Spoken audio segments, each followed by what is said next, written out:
Right, so the hit show BMF tells the story of two brothers from Detroit during the late 1980s. Although it showcases their lives of crime, it also puts the city's incredible culture on full display. Fox 2's Josh Landon had a chance to speak with the hometown creator. He joins us in studio now to tell us all about it. Josh, good morning. Hey, Amy and Jay, good morning to you. The true story of Demetrius and Terry Flannery has become a top drama for viewers here in Detroit and across the country. And as you mentioned, the creator and executive producer, Randy Huggins, is also a hometown guy. I caught up with him in a very meaningful location.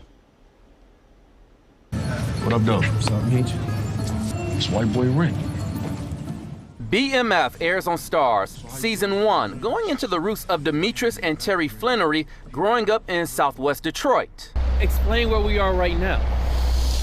We're at base camp, where it all started for Demetrius and Terry Flannery. Their childhood home is featured in the first episode, with Big Meech returning to Detroit in 2005, shortly before his arrest that sent him to prison. He is currently serving time behind bars. Hey, let's crack it, roll it, roll it up, though. The creator and executive producer, Randy Huggins, works closely with Curtis Jackson, also known as 50 Cent, on this hit drama. Here's how it came to life. So Roland was telling me this story, you know what I mean? And I think actually he came this way in real life, but our director, Tasha Smith, was like, it's better if he came this way, because that path is legendary. One of the reasons in which they were able to elude the police was the path. So we wanted to tie the path in it, and then it's right across from the home, and it was just a great opening sequence.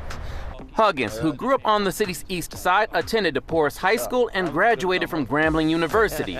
He's a Detroiter from start to finish. Capture the culture during a particular time. Yeah, absolutely. Season 1 is based in the 1980s and captures many nuances, including the fashion. I don't want a loose burger, chili cheese fries, extra cheese. The food, and the music. And I'm not just talking about Motown and Eminem, although those are two of our big titans. I'm also talking about techno music, you know what I mean? And one of the interesting things, everybody knows about EDM, electric music, and they think it all came from Europe, but it actually came from here. Huggins also tells me the show is about much more than two men who sold drugs. Yeah, I think the show is about family. I think the show is about brotherhood, and I think the show is about love. The show also illustrates how Demetrius and Terry Flannery came from a loving home, with church being one of the foundations. But the everyday disadvantages led them down a darker path.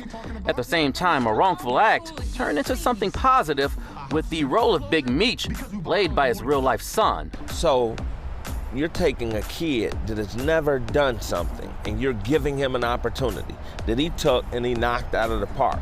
You know what I mean? What better example of the American dream is there than that? I mean, that don't typically happen for people that look like you and me. You know what I mean? So to have that happen, and to have, you know, that happen because of the man his father and his uncle were, I mean, that's fantastic. Terry Flannery is out of prison on a compassionate release, and seeing him connect with the actor Da Vinci, who is playing his character on the show, has also been something special. Ever since Da Vinci, you know, Terry found out about Da Vinci, you know, they talk to each other on a regular, you know what I mean? So it's just fantastic. And Da Vinci's always trying to find out little tidbits, you know? All right, so you can watch the season 1 finale of BMF this Sunday on Starz. The network has already confirmed the show will be back for season number 2 and so on, and just greenlit a special documentary series to accompany it. And guys, one thing I do also like about this show, you get real life quotations from Demetrius Flannery and narration to really get more perspective on decisions he made many years ago. And so season 2 is going to do that with Terry Flannery as well. It's another way that makes the show very authentic. Yeah, that docuseries is going to be produced by 50 Cent. Of course, so I mean, it's going to be more authentic as well.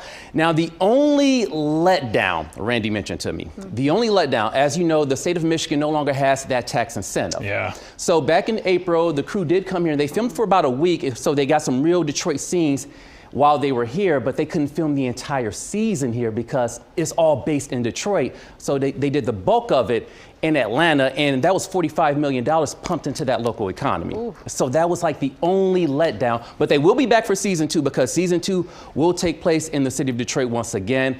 But that's like the one thing to keep in mind, because many stories you have like this in the city of Detroit, and it can attract more Hollywood production, bringing those dollars back our way.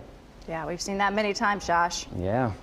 It's a shame, but it is a great show and It a is. great interview, by the way. Oh, thank you. Yes, definitely watch it. Look, I'm not just saying it because I'm from Detroit, but I kind of am. It's very authentic. It's very real. I mean, think about it. You have NYPD Blue. You have Chicago Fire. You have several shows catering to different cities. How often do you hear about a show really capturing the culture of the Motor City? Even bigger reason to get that film and send it back. Yeah. Get it back. Get it back. Josh, thank you.